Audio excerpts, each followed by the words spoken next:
Praise the lord. దేవునికి స్తోత్రం. హల్లెలూయా.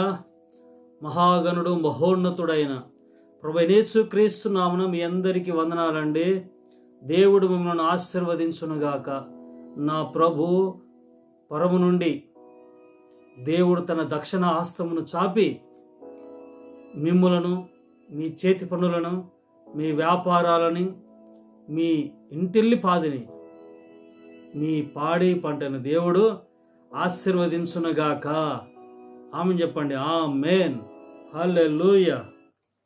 హల్లెలూయా అనే పదము యెహోవాను స్తుతించుడు, దేవుని స్తుతించుడు అనే అర్థం ఇచ్చుద్ది. ప్రకటన గ్రంథంలో అందరూ హల్లెలూయా హల్లెలూయా అంటా ఉంటూ ప్రభువును స్తుతిస్తూ ఉన్నారు. ఆయన సర్వశక్తి గల దేవుడు అలా స్తుతించడం మనం అక్కడ చూస్తూ ఉంటాం. ప్రకటన గ్రంథంలో మీరు చదవండి, అక్కడ మీకు స్పష్టంగా కనబడుద్ది. ఇది కాంట్రవర్సీ కాదండి. ప్రతిదానికి బైబిలే మనకు జవాబు. ప్రతిదానికి జవాబు ఉంది. వాక్యాన్ని అపార్థం చేసుకోవద్దు. ఎవరో చెప్పారని ఇక దాన్ని అది నిజం అనుకోకూడదు. వాక్యములు కూడా వాక్యాన్ని కూడా చూడాలి, గమనించాలి. వాక్యాన్ని బాగా చదవాలి. వాక్యములో ఉంటాయి ఎదుటి వ్యక్తి చెప్పిన మాటలు అబద్ధాలా, నిజాలా, అవి అపార్థాలా అనేవి తెలుసుకోవాలంటే, క్షుణ్ణంగా మీకు తెలియాలంటే వాక్యము చదవాలి. చదవడమే కాదు, గ్రహించాలి. గ్రహించాలి. గ్రహింపు లేకపోతే అపార్థాలే చేసుకుంటాం. సరే అండి, దేవుని వాక్యం మనము చూద్దాం. ఈ డైలీ బ్రెడ్లో పరిశుద్ధాత్మ దేవుడు మనకిచ్చినటువంటి వాక్యాన్ని చదువుకుందాం. ఈ పూట దైవ ధ్యానముగా అపోస్తుడైన పౌలు కొలస్సీలకు రాసిన పత్రిక 4వ అధ్యాయము 7 నుండి 9 వరకు చదువుతానండి.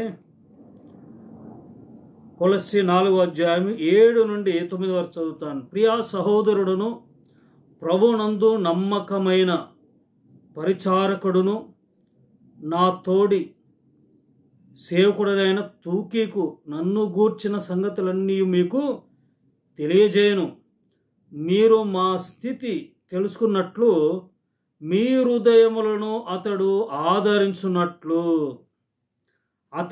అతనితో కూడా నమ్మకమైన ప్రియ సహోదరుడైన ఒనేసిమును మీ యొద్దకు పంపుచున్నాను. ఇతడు మీ యొద్ద నుండి వచ్చిన వాడే. వీరిక్కడి సంగతులన్నీ మీకు తెలియజేతురు. ఏమండి, ఇద్దరు వ్యక్తులను మనం ఇక్కడ చూస్తున్నాం. ఒకరు ఎవరంటే తూకీకు. చెప్పండి ఏంటండి? తూకీకు అంటే అర్థం ఏంటంటే సాధారణమైన వాడు. సాధారణమైన వాడు. ఒనేసిము, ఇద్దరు కనబడుతున్నారు. ఒనేసిముకి అర్థం ఏంటంటే ఉపయోగకరమైన వాడు. చెప్పండి ఏంటండి? తూకీ కంటే సాధారణమైన వాడు, క్యాజువల్. ఒనేసిమ్ అంటే ఉపయోగకరమైన వాడు. Praise the Lord. ఏమండి, అయితే ఈ తూకీ కంట వీళ్ళంట మిమ్మలను ఆదరించును. ఎక్కడైనా ఎవరైనా మనుషులు ఆదరిస్తారా? ఆదరించేది దేవుడు కదా. ఏమండి, కొందరికి అంటే అది మరి అమాయకత్వమా, మరి తెలియని మనస్తత్వాల, లేక బాగా తెలిసి కూడా మూర్ఖంగా మాట్లాడతారో తెలియదు. కానీ దేవుడే, ఆయనే ఆదరిస్తాడు, ఆయనే ఆదరించువాడు, ఆయనే ఆదరణకర్త, ఆయనే. మనుషులు ఎవ్వరు మనలను ఆదరించరు అని అంటూ ఉంటారు. అయితే ఇక్కడ ఏంటంటే పౌలు ఏమంటున్నాడు? తూకీకుతో కూడా ఒనేసిమును పంపిస్తున్నాను. వాళ్ళు వచ్చి మీ హృదయములను మిమ్ములను మీ హృదయములను వారు ఆదరించున్నట్లు, ఇందులో ముఖ్యంగా ఏంటంటే తూకీకు అంటే అర్థం ఏం చెప్పాను? సాధారణమైన వాడు. అయితే ఈయన వచ్చి ఆయనతో పాటు ఒనేసిము కూడా వస్తాడు. వచ్చి మీ హృదయములను ఆదరిస్తాడు. ఏమండి వీళ్ళు ఎవరండి? మనుషులు, నరమాత్రులు కదా, నీకులా నాకు లాంటి వాళ్ళే. అయితే ఎలా ఆదరిస్తారు మనుషులు? ఒక వ్యక్తిని ఎలా ఆదరిస్తారు? ఇది ఎలా సాధ్యపడుద్ది? ఇది ఎలా సాధ్యం అంటే ఇది మనుషుల వలన కాదు, కానీ వారిలో ఉన్న పరిశుద్ధాత్ముడు. స్తోత్రం చెప్పండి. ఎవరండి? వారిలో ఉన్న పరిశుద్ధాత్ముడు, వారిలో ఉన్న వాక్యము. వారు ఆత్మపూర్ణులు, వారు ఆత్మీయులు, ఆత్మపూర్ణులు. కొన్ని సమయాల్లో మనుషులు వచ్చి మనల్ని ఆదరిస్తూ ఉంటారు కదండి. దేవుడే ఎట్లా వస్తాడండి? దేవుడు మీకు కనబడుతున్నాడా? చెప్పండి. కానొస్తున్నాడా? దేవుడు కనబడ్డాడా మీకు? చెప్పండి. నేను దేవుని చూశానండి, నేను ముఖాముఖిగా దేవుని చూశాను, నేను దేవుని చూసిన వ్యక్తిని అని చెప్పేవారు ఎవరైనా ఉన్నారా? ఇంపాసిబుల్. ఆయన చూడలేరు. చూస్తే కళలే కానీ, దర్శనంలే కానీ చూడగలరు, అంతే. కానీ ముఖాముఖిగా ఇలా ఆయన్ని మనము చూడలేము. చూస్తే మనం బ్రతకలేము. అసలే అది ఇంపాసిబుల్, అసాధ్యం. మరేలా? దేవుడు కదా ఆదరించాల్సింది అని అంటే దేవుడే వారిలో ఉన్నాడు. ఎవరిలో అండి? తూకీకు, ఒనేసిము వారిలో ఉన్నాడు. అందుకే కొలస్సీ సంఘానికి మీ కాడికి పంపిస్తున్నాను నేను. వాళ్ళు వచ్చి మీ హృదయములను ఆదరిస్తారు. ఎలా అంటే దేవుని మాటల వలన. ఆయన మాటలు వాళ్ళ గుండెల్లో ఉన్నాయి, వారి హృదయాల్లో ఉన్నాయి. నేను చెప్పిన మాటలు, ఆ వాక్యాలు వాళ్ళ హృదయాల్లో ఉన్నాయి. కాబట్టి మీకు ఆదరణ కలుగుద్ది. మనుషుల వలన మనకు ఆదరణ కలుగుద్ది. ఏం కలుగుద్దండి? ఆత్మీయుల వలన, ఆత్మపూర్ణుల వలన మనకు ఆదరణ కలుగుద్ది. దేవుడే నేరుగా రాడండి ఆదరించడానికి. మనుషుల్లో ఉండి ఆ మనుషుల వలన మనం ఆదరణ పొందుతాం. కాబట్టి ఉదయకాల సమయంలో ఇంకో మాట చదువుకుందాం. చూడండి, ప్రక్కనే ఉంది. ప్రక్కనే మొదటి కొలసి చదవం కదా, కొలసి పక్కనే మొదటి తెస్సలోనికి రాసిన పత్రిక అపోస్తలుడైన పౌలే 3:13 కూడా ఉంటుంది. 3:13 నేను చదువుతాను.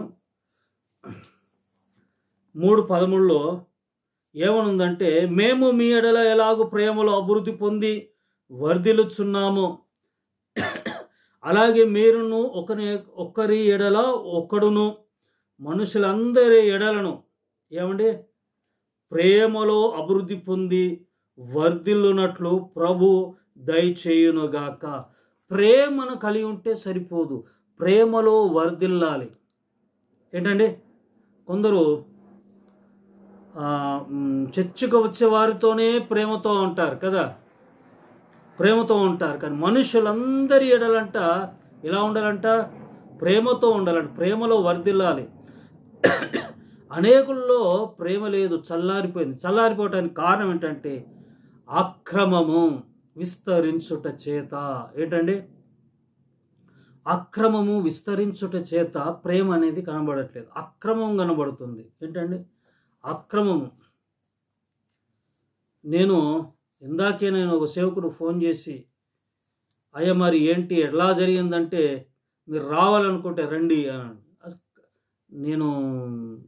మీరు రండి, రావాలనుకుంటే రండి. ఇలా జరిగింది ఏంటి, ఎందుకు అలా జరిగిందని జస్ట్ అట్లా అడిగాను. కానీ జవాబు ఏంటి అంటే ఎడ్డమంటే తెడ్డమన్నట్టుగా ఏంటి, చాలా బాధ వేసేసాను. కారణము, నేను ఇంటి దగ్గర ఉన్నానన్నా, అది ఏంటి ఎలా జరిగింది, ఎలా తనకి అట్లా జరగకూడదు జరిగింది కదా, ఏంటి ఎందుకు ఇలా అని అడిగితే సమాధానం ఇవ్వలేదు.